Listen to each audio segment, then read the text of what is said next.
Hello, my friends, and welcome back. Thank you very much for being with me again today.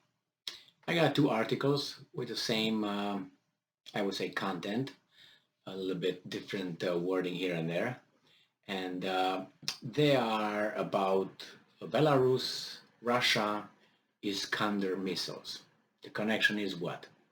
Someone is going to give someone else some Iskander something missiles, basically. So I'm going to start with Reuters.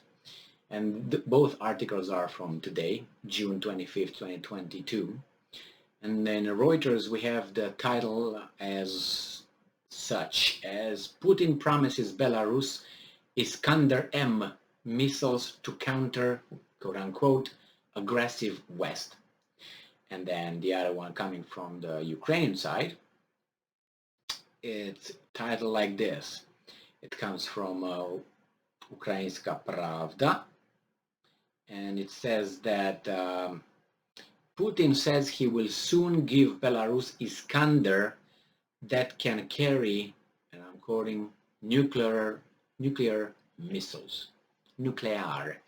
So let's go with the milder one, milder article, which is from the Reuters.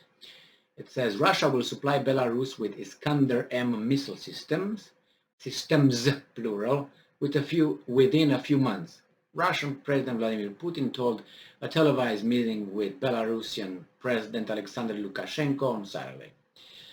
At the meeting held in St. Petersburg, Lukashenko told Putin that Belarus was concerned by the quote-unquote aggressive, confrontational, and repulsive policies of its neighbors, Lithuania and Poland. He asked Putin to help Belarus mount a, and I'm quoting, symmetrical response to what he said were nuclear-armed flights by the US-led NATO alliance near Belarus borders. And I'm quoting, Minsk must be ready for anything, even the use of serious weaponry to defend our fatherland from Brest to Vladivostok. He said, putting Belarus and its close ally Russia under one umbrella. In particular, he asked for help to make Belarus's military aircraft nuclear capable. Putin said he saw no need to at present for a symmetrical response, but the Belarus's Russian-built Su-25 jets could, if necessary, be upgraded in Russian factories. He did, however, promise to supply the Iskander-M, a mobile-guided missile system codenamed SS-26 Stone by NATO, which replaced the Soviet Scud. Its two guided missiles have a range of up to 500 kilometers, 300 miles, and can carry conventional air nuclear warheads. So this is what this guy say here. And we go to the other one from, as I said, Ukrainska Pravda. And these guys are a little bit using different words, obviously.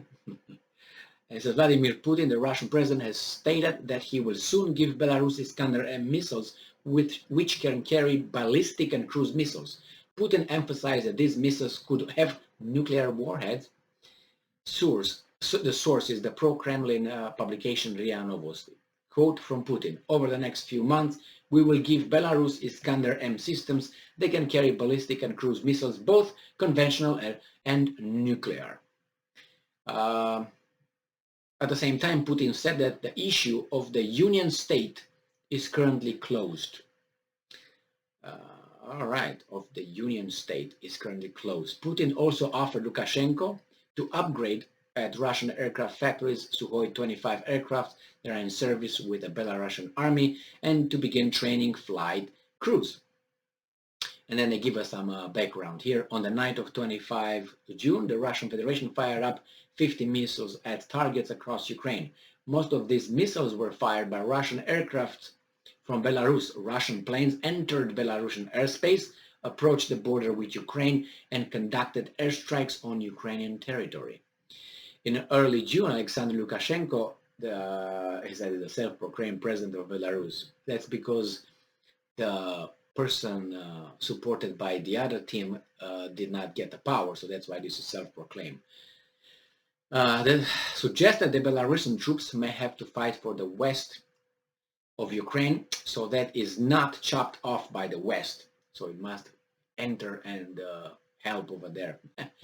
According to Lukashenko, Belarus is an object of pressure for the West, notably for the geopolitical reasons. The Chief Intelligence Directorate believes that the Kremlin wants to use the missile strikes on 25 June to draw Belarus into the war.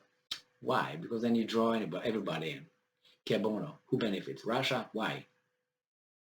Because they can't make it anymore? Or they can't do it? They can what? Belarus? I don't think so. Because they're going to invite the other side.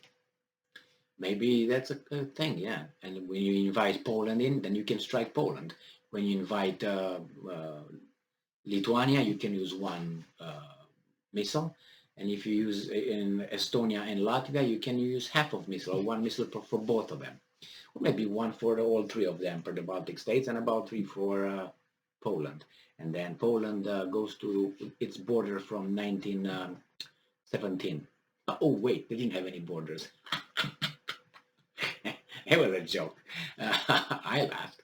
So, nevertheless, it says here that Russia has resumed Iskander launches from Belarus and used two 22 Tu-22M3 long-range bombers from the country's airspace for the first time.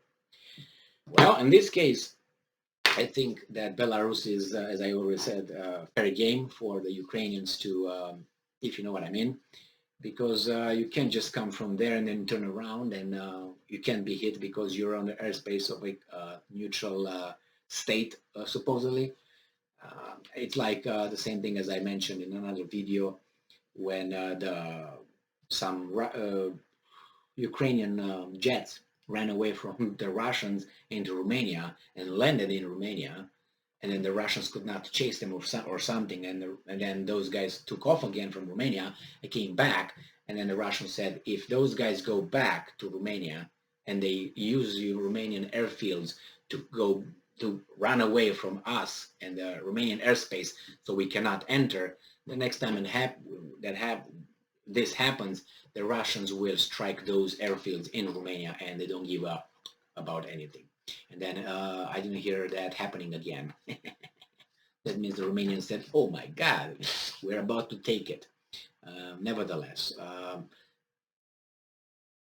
Belarus is going to get Iskander-M. It's not going to get nuclear warheads, that's for sure.